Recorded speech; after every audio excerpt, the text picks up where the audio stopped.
Okay, before I set out on this adventure, just want to show you my kit. First of all, I've got the National Volksarmee or East German Army Sturmgepäck or assault pack, and it's on the Sturmgepäck suspenders, which I use to hold up my two LC2 belts that are nailed together so that they fit around my fat man's waist. And on them I have two of these H2O molly pouches made by different people. That one's a bit better quality than that one, but that's the way it is. That one has all my brew gear in it, and stove, methylated spirits and cutlery. Everything I need is in that one. I have all sorts of other soft stuff in there, like poncho and what have you, that sort of thing, and electronics, batteries, blah blah blah. Then I have 1 litre of water with a hexi stove, cups, canteen steel and hexis in the pocket. The bum bag, I've yet to put my spare clothes in there, and I always carry spare socks and a t-shirt and shorts, so I've got something dry to sleep in. And there's the British Osprey or Patent 58 water bottle and cup, plastic cup, and that's in a current multicam pouch. And then there is an East German or NVA grenade pouch. I've slit the thing so it's handy, and that has all my hygiene and first aid kit in it. And that's basically all I need. In the Sturmgepäck there, I carry my hoochie and my hammock and my top quilt and bottom quilt. And if I'm not hammocking, I will use the hoochie or a zelt barn, which will be usually wrapped around the outside, and I'll have a ground sheet and a mattress and my sleeping bag or some form of sleep system depending on the weather. That's the basic system. Comes in about 10 to 12 kilos, so about 22 to 25 pounds or so, which isn't the lightest, but it's good. It's spread around the hips as well, and it works for me. Okay, there you go. I've got to get going. Okay, g'day and welcome. This is the Stealth Camp Alliance Rambo Bandana Challenge. Nothing to do with the Indian Guru. Here I am. I'm going to drift into this town north of my house called Pitt Town, little town, and see how we go. See if I last, don't get arrested by the cops and have to blast out of town on a motorbike stark naked. Not a pretty sight, trust me. Now, I'm going to be following more the original David Morrell book, First Blood, than the 1981 movie with Sylvester Stallone. But I'll tell you a little bit about both as we go. All right, let's see how we go. It's a horrible grey, rainy day. It's been raining on and off, so I'm probably going to get wet, but fully equipped, so don't worry about that. Here we go.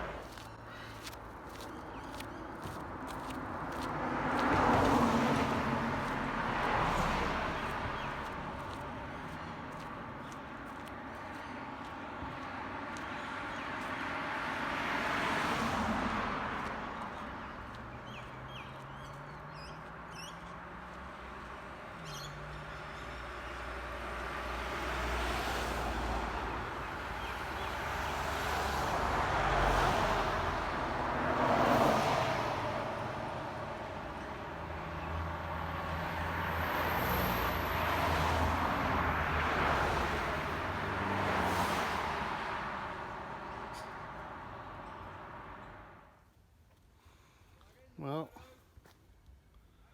this is no good. Trespassers will be prosecuted. We got some essays up there, but this looks like the perfect place. Absolutely perfect. Unless those lads want to come and give me some grief. Oh, well, looks like I'm getting thrown out of town by the local Eshe lads. Look at them. Oh, my God. Now, see, it used to be the cops, right? Now it's the locals. So now I've got to... I didn't start this war. They drew first blood. All right. So when I'm camped in there tonight, they'll probably come and attack. But I'll be ready for them because this is Rambo. I'm going to be naked. Oi. I'm naked. Here I am. I'll try and sneak in and set up camp. It's all very wet and muddy, pretty horrible. And again, you know, what can I say? But this is the way it was for Rambo, so he had to do it in the freezing cold and rain, a bit like here. So this is the best I can do.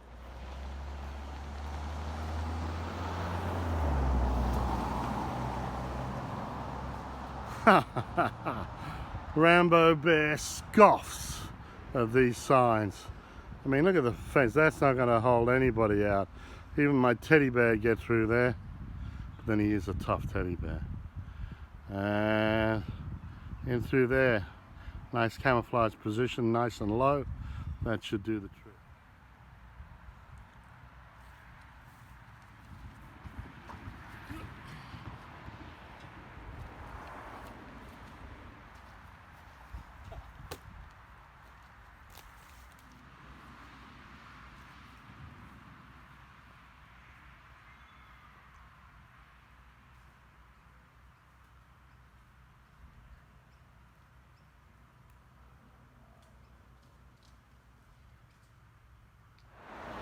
Okay, well, as you can see, here I am at Pit Town. I've found a place. I've ditched my gear. I'm going to go into town and see if I can help a local business get some food. They were hit very hard with the floods, both the recent ones a couple of weeks ago and the ones back in March. So I'll do my little bit to try and help. But I had to move from the first place I had planned. Those Eshe boys, they would have just come back and it would have been war. I didn't start this war, you know, but they drew first blood. Yeah, so Adrian. Oh, hang on, that's wrong movie.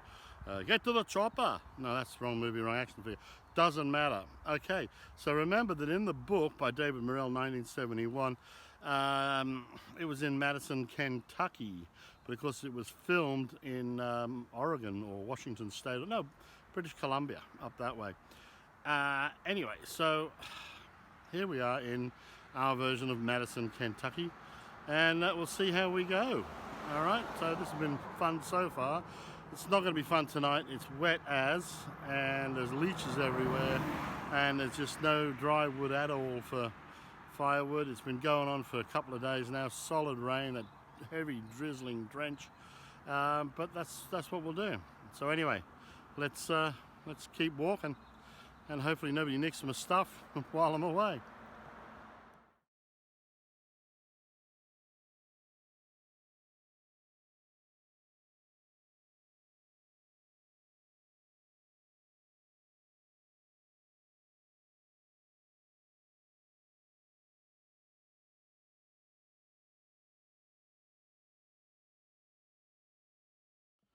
Well, here we are.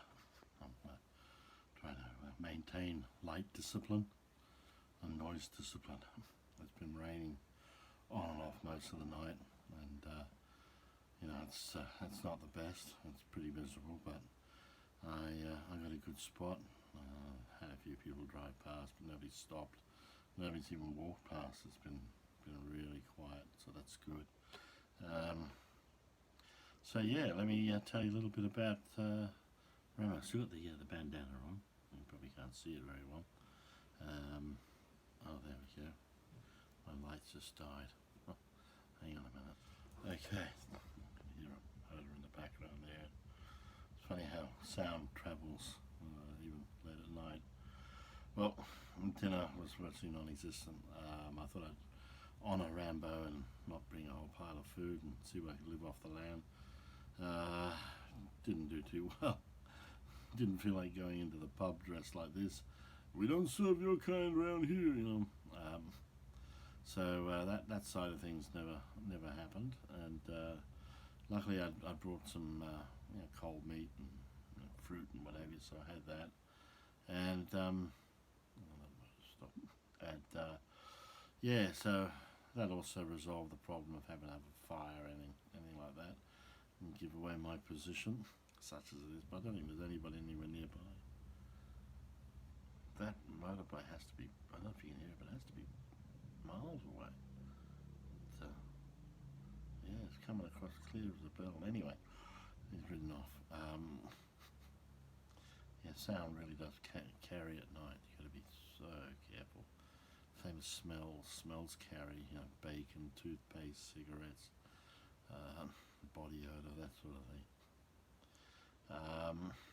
Okay, where was I? Yeah, I read the book First Blood by David Morrell in 1978, actually on the 18th of January, because that was the day that I got on the bus in Sydney to go down to the Army Apprentice School in Melbourne and start my military career as a 16 years, 2 months and 8-day-old young soldier. I'd already done all my basic recruit training in the Army Reserve. My good mate and I, Moto Num Num, you might see his channel, Moto Num Num. We joined the cadets together, and then we joined the Army Reserve together.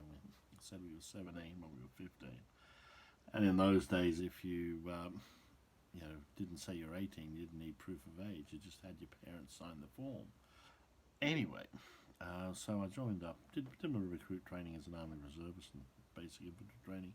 And then at 16 and 2 months, 8 days, I joined the regular army as an army apprentice. I was going to be a fitter and turner, 33rd intake. And I did that for about 18 months. And then as soon as I was old enough, I transferred across to engineers, did a few years there, and then went over to the military police. And then when I got out, I did a bit more time back with my Army Reserve Infantry unit, which was the University of New South Wales Regiment. So, yeah, there you go. Anyway, I read the book on the bus going down. It was awesome, really enjoyed it. So 10 years or so, well actually about 3 years after that, 4 years after that, the movie came out. So that was about 10 years after it was written. And it had been in treatment with a number of companies. I think Carol Can or something had it first and they went broke. They sold it to Paramount and so on. And what's his name? Stallone. He read the script and loved it. But he changed a few things around. The character in the book, there goes my lighting it. The character in the book was a bit different. Stallone didn't want the Rambo character to kill any police or any National Guardsmen, so that he doesn't. Although in the book he does. And they also, that's why they gave him the first name, Rambo, John C. He wasn't John C. Rambo in the book. And he also didn't know Troutman very well in the book either, the colonel. That was just some bloke they'd brought up.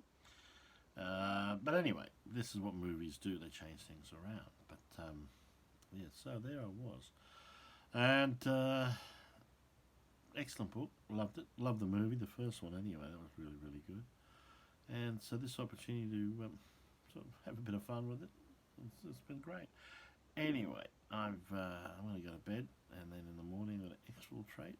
And looking at my battery, looks like I'm not going to have any battery soon. And I can't find my power pack. I lost that on my last stealth camp. I put it away in a pouch, and haven't seen it since. So, and I hope everybody's enjoyed my little contribution. And by all means, get the movie out and watch it, or if you can find a copy of the book, read it. It's a really good book. David Morrell went on from then. He was a college professor teaching English in a small college, and a lot of his students were Vietnam veterans, and that's where he got a lot of the information and the mood and what have you from. And he went on to write some really good stuff. So yeah, check him out, David Morrell. Okay, thanks a lot. I'll go to bed. What else can you do? Not much else. All right, cheers. All right, well, I didn't end up camping in the no trespassing area, of course. Rambo would have.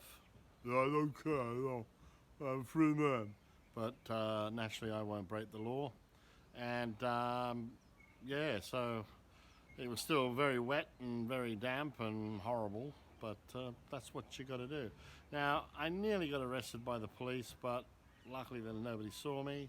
Didn't have to bust out of town bare-ass naked on a motorbike. I didn't have to kill anybody, didn't have to shoot down any helicopters, any of that stuff. So it was pretty boring. But yeah, now I hope you enjoyed it. the camera played up as it did. I'm rather new at this, the battery and the rain and all the rest. I got no wet weather camera, so just doing the best I can. At least I wore the bandana, and that's the main thing. So all the footage that's missing that we normally have, what can you do? But I'll have to go home and check and make sure that the stuff at night came out, see how we go. But it's been a lot of fun.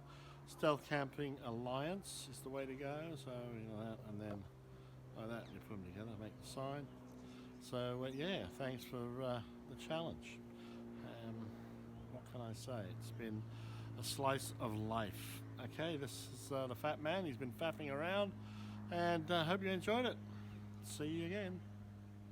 Oh, by the way, my Esche friends, it was great, fellas.